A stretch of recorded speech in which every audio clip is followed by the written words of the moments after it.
Well, we're working on getting the bikes packed up this morning, and we actually have some blue skies showing through here, so it looks like we're going to be able to get through the day without some rain, which has been unusual the last few days for us. But anyhow, we're headed off to go back into Canada today. We'll go from Tok to Whitehorse, and we'll have to cross the border at the Alcan border. So we're preparing for that, getting our passports out and everything ready to go for that. But first, we're going to get some breakfast at Fast Eddie's or Freddy's. I can't remember what it is here in Tok. It's the only place going in town, but it's a great restaurant. So we'll see you soon when we hit the road. Well, we're up and at 'em. Not quite so early as yesterday. Thought I'd show you our cabin from the outside. Anyway, it's a beautiful place to stay. We put our mosquito lotion on, anti-mosquito lotion. So anywhere we stop, hopefully the bugs will stay away. So anyway, heading for Whitehorse today, right after breakfast.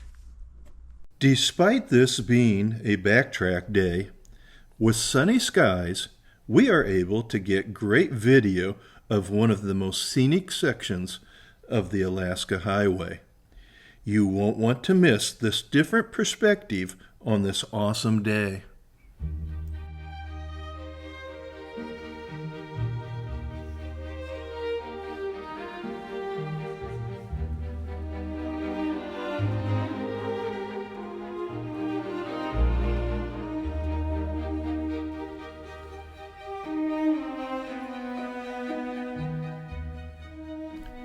At Tetlin Junction, one can take the northern route back into the Yukon Territory.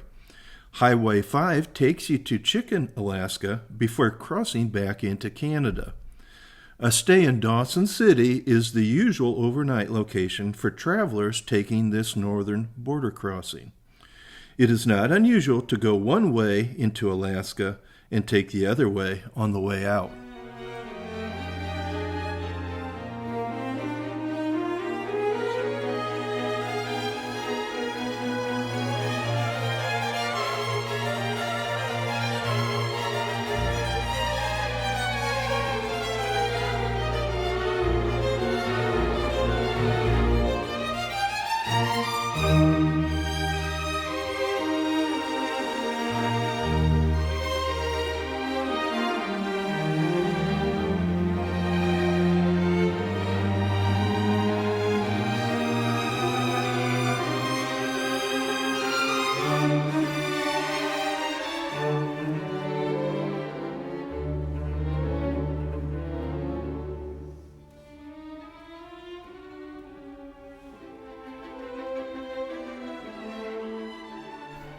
We chose not to go the northern route on this trip, but I can envision a return to the area and include a trip up the Dempster Highway. If we return, I would probably trailer the bikes north and ride from our dropping off point. We have some other things that we'd like to do, but coming back to the Yukon and Alaska is definitely a possibility.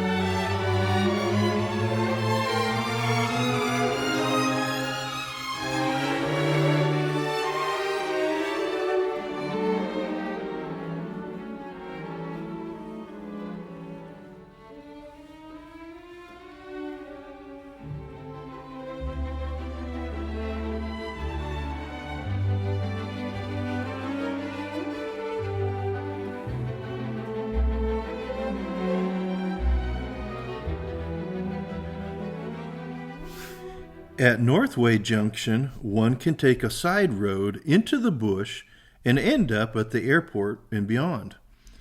I'm not disparaging the area, but it's a really nice airport in the middle of nowhere. I'd be curious if any of the viewers have an idea why such a nice airport is located here. I suspect it might have a lot to do with dropping outdoorsmen in and around the wildlife preserve.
Speaking of the preserve, once again we pass by the Tetlin National Wildlife Refuge Visitor Center.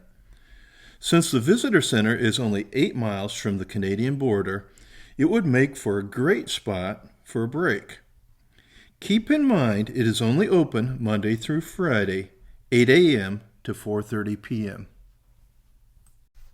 For the time being, the Old Border City Lodge is closed. I'm not sure why, but I hope whoever owns it can get it up and running again. It's in a great location and could be a great asset to travelers. On the way out of Alaska, we get to bypass U.S. Customs and Border Patrol. However, we'll be making a brief stop on the Canadian side to check back into Canada. As always, this crossing goes smoothly with the customary politeness of the Canadian Border Patrol agents. So welcome back to Canada and the Yukon Territory. We'll be making a stop in Beaver Creek to fuel up and take a break.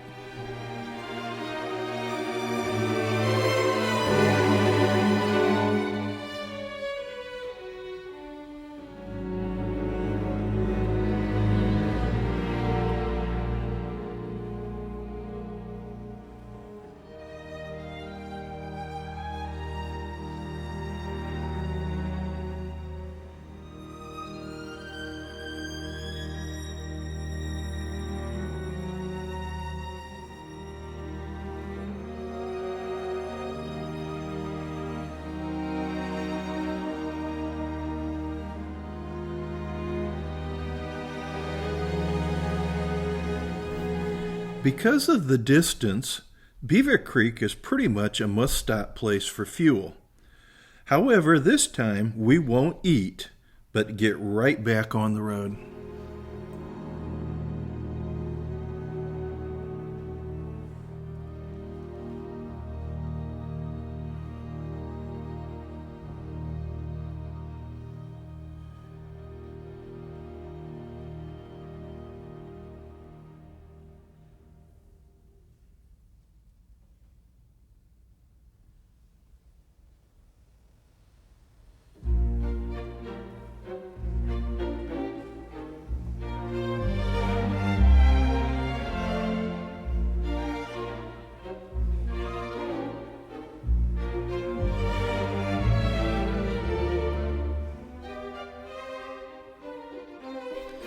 The Alaska Highway between Tok and Whitehorse has the most gravel sections of the entire highway. Here we pass an intrepid bicyclist on his way eastward. He won't be the last bicyclist we pass, but he is the most remote.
Once again, we pass over the White River east of Beaver Creek.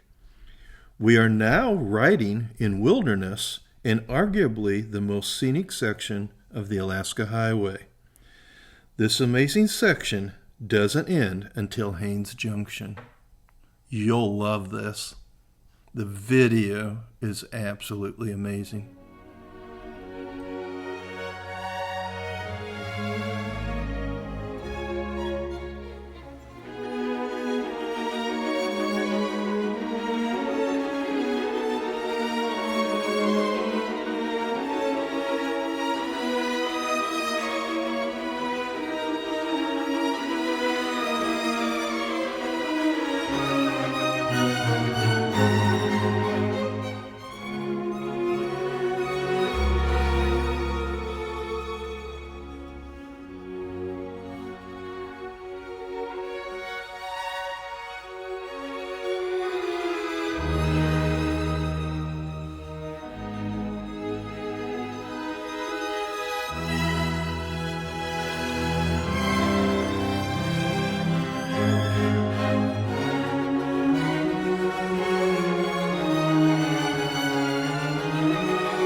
On a previous video, I described how one could backpack on a trail along the Don Jack River. But I don't believe I mentioned that this area is the largest protected wilderness area in the world. How cool is that? And bravo, Canada.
We'll be stopping off in Destruction Bay for fuel and lunch. We are about halfway to Whitehorse. That's the motel up on the bluff, see? I walked out there and took a picture back. Well, yeah, it really I got you here on video. Say hi. Hi, What's your name? Ken Gordon. now you're Okay. going to be on TV. Yeah. Have a We've safe been trip. in Yeah. multiple places with Ken and his group. Yeah. And we last saw him in Homer. He saw a couple otters and halibut. Yep. Oh, let's see, it's kind of Ken was such a nice chap, and we really enjoyed swapping stories with him. We had seen their group off and on during our trek. We certainly wish them safe travels and hope they enjoyed the trip as much as we did. Not shown on camera was a wonderful conversation I had with two native women. They had lived in the area their entire life and had an immense knowledge of the entire territory. What a delight it was to meet them and share a few moments in this divine location along Kluane Lake.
I hope my viewers approve of the video. It truly is a magical place around the lake. Without question, this was one of my favorite spots.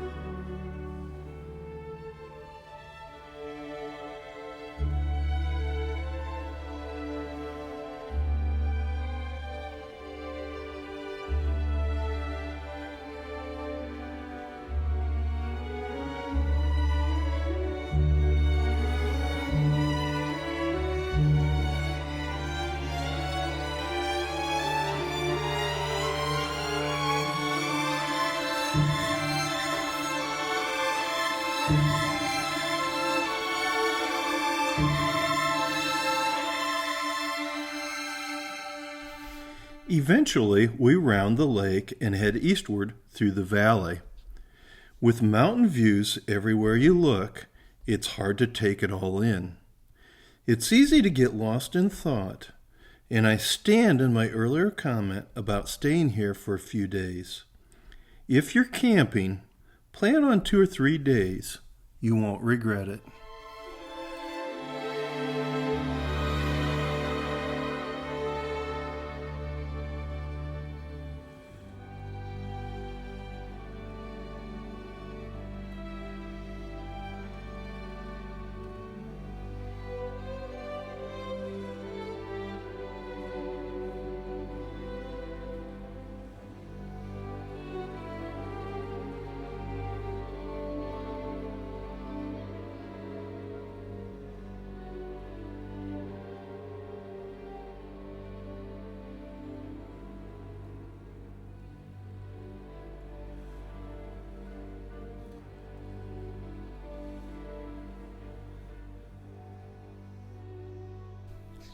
Looking eastward at the mountains, it's hard to imagine that Haines Junction is 65 miles down the road.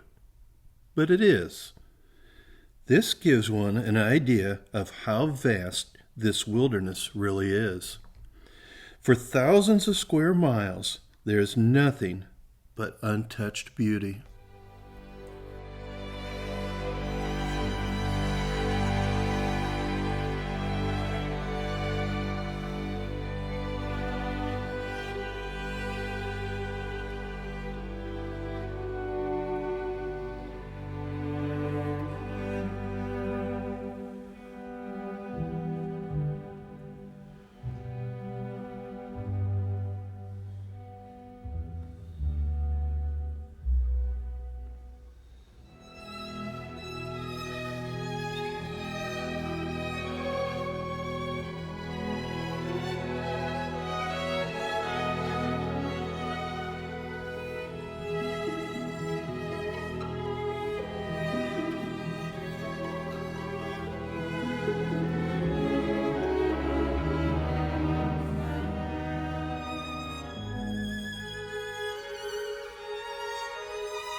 In Haines Junction, there are 3 or 4 places to get fuel. However, we opt for the same place that we stopped at on the way up. After a short break, we're back on the bikes for the final push of the day.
Along the way, we see another bicyclist out for some exercise.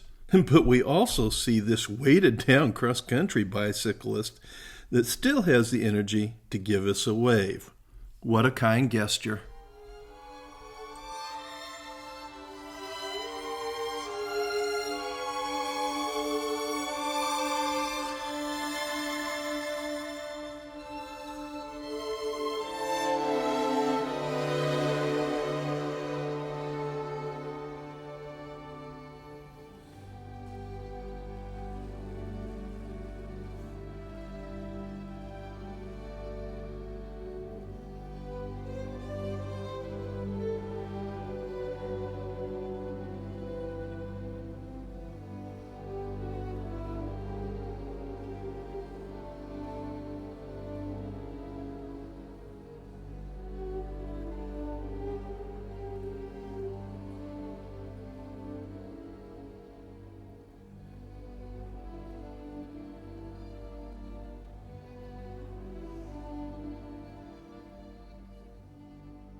From Haines Junction, we still have 96 miles before reaching Whitehorse. It will take us about 2 hours to cover this portion. Lucky for us, the scenery doesn't let up the entire way.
At Whitehorse, we go through our normal end-of-day stuff. We stop for fuel, get something to eat, and get checked into the hotel. So here's Sherry and Mike with the day's recap. Here we are, end of day in Whitehorse. We had the funnest day today. Everything was so beautiful. The sun was shining, no rain. Crossed the border back into Canada. We saw some swans, but that's about the only wildlife. But we had so much fun, and Mike was making me laugh so hard I was crying in my helmet. We met up with some guys that we had seen or met in 2 other places. Homer was one of them, but we also met in Whittier. But anyway, there's some guys from Michigan, so we talked to him for a few minutes and got him on video. So anyway, great day, and hopefully we'll have just as good a day tomorrow. All tucked in for the night.